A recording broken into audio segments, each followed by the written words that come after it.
बहुत कट्टर दुश्मन। बहुत से बच्चे मेंटल हेल्थ को बोल रहे हैं कि उन्हें हारा हुआ महसूस हो रहा है, उन्हें दुखी महसूस हो रहा है क्योंकि उनके बैकलॉग हो गए हैं, जिसके लिए उनको अब कह रहे हैं कि मोटिवेशन चाहिए। मैंने कई बार बोला है बेटा, मोटिवेशन आपके खुद के अंदर है, कहीं बाहर से कभी नहीं आएगा। अपनी पुरानी गलतियों के लिए आप खुद को माफ़ कर दो। जब तक बेटा आप दुख को नहीं छोड़ोगे ना, दुख आपको नहीं छोड़ेगा। कोई भी व्यक्ति हो, कोई भी चीज़ हो, कोई भी विषय हो, वो आपको तभी तक तकलीफ देती है जब तक आप उसे शक्ति देते रहते हो। अपने ऊपर से ये गलतियों का बोझ जो है वो उतार दो। ये दुनिया वैसे भी बहुत कठोर है, आपको माफ़ नहीं करेगी आपकी गलतियों के लिए। कम से कम आप खुद को तो माफ़ कर दो। इतने तो समझदार आप हो गए हो। पॉजिटिव रहना है, एकदम पॉजिटिव रहना है। जो हमें अचीव करना है सिर्फ उसके बारे में सोचना है। जो बीता हुआ कल है, जो बीता हुआ अतीत है, इस अतीत के बोझ को अपने दिल से उतार दो कि पिछले साल नीट नहीं निकला था। इस अतीत के बोझ को अपने दिल से उतार दो कि पिछले 1 महीने मैंने सही से पढ़ाई नहीं की है। आगे आने वाला समय बहुत उज्ज्वल, बहुत अच्छा होने वाला है। आप लोग को बहुत डर लगता है कि अगर मेरा नीट नहीं निकला तो मैं क्या करूँगा जीवन में, क्या होगा। क्यों सोचना है इस बारे में। सर सीट्स बहुत कम है, लगभग 40,000 ही सरकारी सीट हैं, जनरल कैटेगरी की और कम सीट्स होंगी।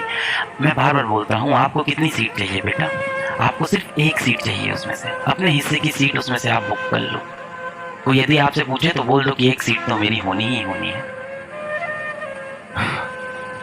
मैं आपके बैच में आया हूँ, आपसे बात कर रहा हूँ। इतने आप पढ़े लिखे हो, इतने आप सक्षम हो, इतने आप टैलेंटेड हो कि जीवन में कुछ ना कुछ तो आप कर लोगे, तो आप परेशान नहीं हो, इतने निराश मत हो।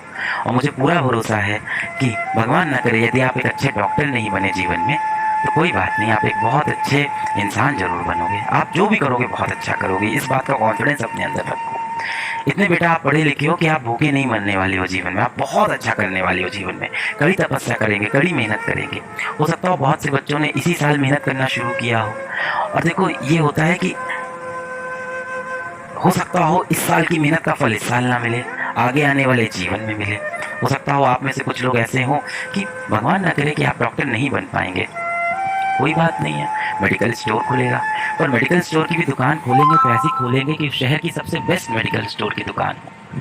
मेडिकल स्टोर की दुकान भी खोलेंगे तो ऐसी खोलेंगे कि लोग बताएं कि ये अभिषेक की मेडिकल दुकान है ना, वहाँ से लेफ्ट ले लेना तो वहाँ जाके गूगल का ऑफिस पड़ता है। लोग ऐसे आपका रेफरेंस देना शुरू कर दें। तो जो भी करेंगे यार जीवन में एकदम ऊंचाइयों पे करेंगे, इतना मुझे भरोसा है आप कर लोगे। आप भी खुद पे इतना भरोसा रखो। आप हमारे देश का युवा हो, हमारे देश का भविष्य हो। बस वही चीज़ है कि आपको सही चीज़ों की तरफ अपने दिमाग को लगाना है। और अभी आपके जीवन में एक ही मंजिल है, और वो क्या है? हाँ, नीट की परीक्षा, जिसके लिए आपने खुद से वादा किया था। अब आप ये कहते हो मेरे ऊपर प्रेशर बहुत है, प्रेशर बहुत है, बोलते हो ना हमेशा कि बहुत प्रेशर है मेरे ऊपर एग्ज़ाम निकालने का और मैं बहुत डिप्रेस फील करता हूँ। फैसला आपने लिया था ना नीट की तैयारी का, या माँ बाप ने लिया था? अगर माँ बाप ने लिया था तो समय आ गया है आप जाके उनसे बात करें इस बारे में। आज नहीं तो कल आपको बात करनी पड़ेगी। आपको लग रहा है मैं अपने माँ बाप से जाके अगर बोल दूंगा कि पापा मैं डॉक्टर नहीं बनना चाहता, तो वो बहुत उदास हो जाएंगे। बेटा जब आपका नीट नहीं निकलेगा तब भी तो वो बहुत उदास होंगे। तो उससे बेहतर है उनको अपने दिल की बात जाके आज बता दो। जो आपको लग रहा है कि उनके और आपके बीच में एक बहुत बड़ा मतभेद होने वाला है, तो वो आज नहीं तो कल होगा ही ना। और हम लोग सोचते हैं ना कि इस बला को जब तक टाल सकें तब तक टाल दें, इससे आपका भविष्य तो अच्छा नहीं होगा। तो जितना भी कष्ट है जीवन में आज ले लो, आज जाके बोल दो।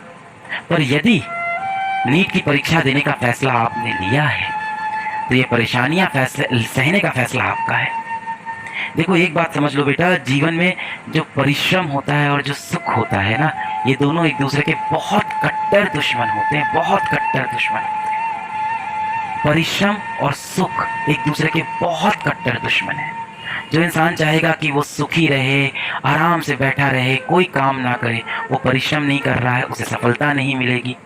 और जो इंसान सोच रहा है कि वो परिश्रम करे, उसे सफलता मिले, उसके जीवन में एक भी मिनट का समय नहीं होगा जिसमें वो सुख और चैन और आराम से बैठा रहे। ये दोनों हमेशा एक दूसरे के सपने रहे, एक दूसरे के हमेशा दुश्मन रहे। जैसे कि आप देखो कि सपने देखना और अपने सपनों को चेस करना दोनों एक दूसरे के दुश्मन हैं।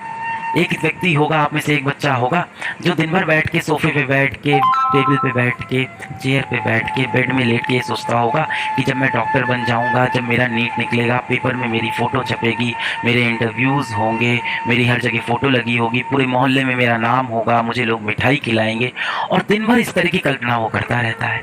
एक दूसरा बच्चा होगा जो ये सब ज़्यादा नहीं सोचता होगा, पूरे दिन अपना परिश्रम करता होगा। तो एक होता है सपने देखना, एक होता है अपने सपनों की तरफ दौड़ना। ये दोनों भी एक दूसरे के कट्टर दुश्मन हैं। बहुत से बच्चे सिर्फ दिन भर सपने देख रहे हैं, और ये काम तो हम लोग बचपन से करते आए, मैं भी करता हूँ, आप भी करते हैं। क्या होता है, कई बार हम लोग सपनों की दुनिया में ही फंस जाते हैं।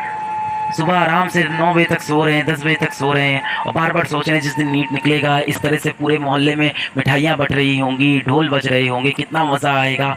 दूसरों के इंटरव्यूज़ देख रहे हैं यूट्यूब के ऊपर, दूसरों की फ़ोटोज़ देख रहे हैं कि